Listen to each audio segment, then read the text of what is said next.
So far, I've talked about what being transgender and binary means and what being trans is not. Today, I want to take a more personal perspective and talk about what it is to be trans. Before I start, I should discuss a few concepts that I've touched on previously, names and pronouns. Many trans people will choose a new name that better reflects their gender identity and may also opt for pronouns that fit them better. If you need a review of basic grammar, pronouns are the words that we use to address people, like I, we, he, she, they. I'm going to assume that you all know what a name is. For example, my chosen name is Shiloh, which is different from my legal name, which implies that I am illegally Shiloh. But many trans people refer to their birth name as a dead name. Some call it a given name or a legal name. Personally, I call it my factory name. Regardless, whatever name we choose is our real name. So don't go prying into what name we were born under. It doesn't matter. I use masculine pronouns because I'm transmasculine. I could just as easily use she or they, but he feels best to me. Some other people use neopronouns, such as Faye or Z. I'll include a link to others in the description. So that leads me into the first trans experience, dead naming and misgendering. Dead naming is using someone's, dead name. Misgendering is using the wrong pronouns or otherwise incorrectly gendered language. For example, beautiful isn't typically used to describe males, so telling me I'm beautiful wouldn't really be well received, but nobody compliments me anyway, so it's mostly a non-issue. Likewise, though, calling me a girl is a no-go, or an it. Don't do that. I'm a person, not an object. This is an object. You can see the difference, right? I have feelings. This does not.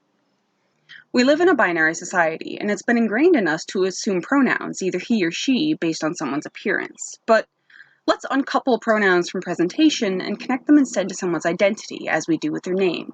Here's all it takes. Watch. Hey, what are your pronouns? Alright? Not even 3 seconds of your time, and it could make someone's day. Alright?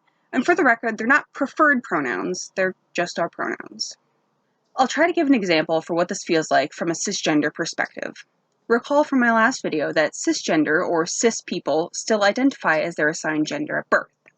So, imagine a cis woman whose father really wanted a boy, and so he named her Bobby. And this didn't feel really good for her growing up, so she changed her name to something more feminine. Would you insist on calling this person Bobby because that's their name, legally speaking? No. My family uses my grandmother's chosen name rather than Bobby, and always will. Or perhaps you go by a nickname because you hate your name, or you want to distinguish yourself from your father, or so on. People can respect nicknames and non-trans chosen names, so respect our names too. The closest experience I can come to misgendering for a cis person is when, before I really started exploring my identity and still went around as a cis woman, is when I got asked on 2 separate occasions when I was due, as in with my non-existent baby. You stand at a checkout with frozen broccoli and hot sauce and people think you're having pregnancy cravings.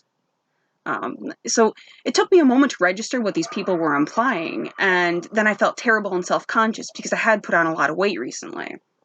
And it tore me down when I was having an otherwise okay day. Or maybe you just did something you're really proud of and somebody makes a snide comment and just takes the wind right out of your sails. That's somewhat like it, I guess, except for us it can come with compromised safety and a heap of dysphoria, which is, again, distress over our physical attributes that don't align with our gender. We feel like a fraud, we feel exposed, even if it was unintentional. But sometimes it is intentional and it's done just to hurt us. If you do unintentionally dead name or misgender someone, people say not to apologize because this forces the recipient of your blunder to say it's okay when it's not. Personally, I don't care, I don't think. But my bad and a correction will suffice for me. And the more you do it, the easier it gets. I adjusted to the term fiancé from boyfriend. You can do this. You got this. The second trans experience, not feeling comfortable in your own skin. We all have body image issues, right? I do. I watch these videos and my one crooked tooth sticks out like a sore thumb and it drives me crazy. And now you're going to notice it too, I'm sure. As I mentioned before, I struggled with my weight, and I had really bad acne until I was in my early 20s. The difference between body image issues and dysphoria is that dysphoria causes really significant distress and is usually, focused on sexually differentiated features.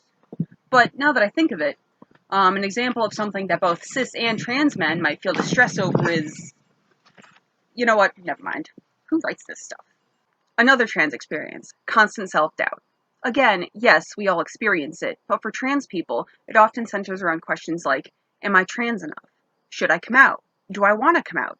Is it safe to come out? Will I lose friends and family if I do? What if it's just internalized misogyny? Do I want to transition? How? Do I want a new name? Will I ever find love? Many of these questions, those probing our identity and about making choices like coming out and transitioning, often have no clear answer. As with everything, there are pros and cons. So imagine waffling over a decision like whether to cut your hair short and then magnify the anxiety by at least 100-fold. Seriously. Cutting my hair was a huge deal for me. Bigger than getting over my fear of needles to inject myself with testosterone each week. So those are some aspects of the trans experience. There's more I want to cover, but I'm going to divide it into two parts. So this is the end of part one, and check back soon for part two.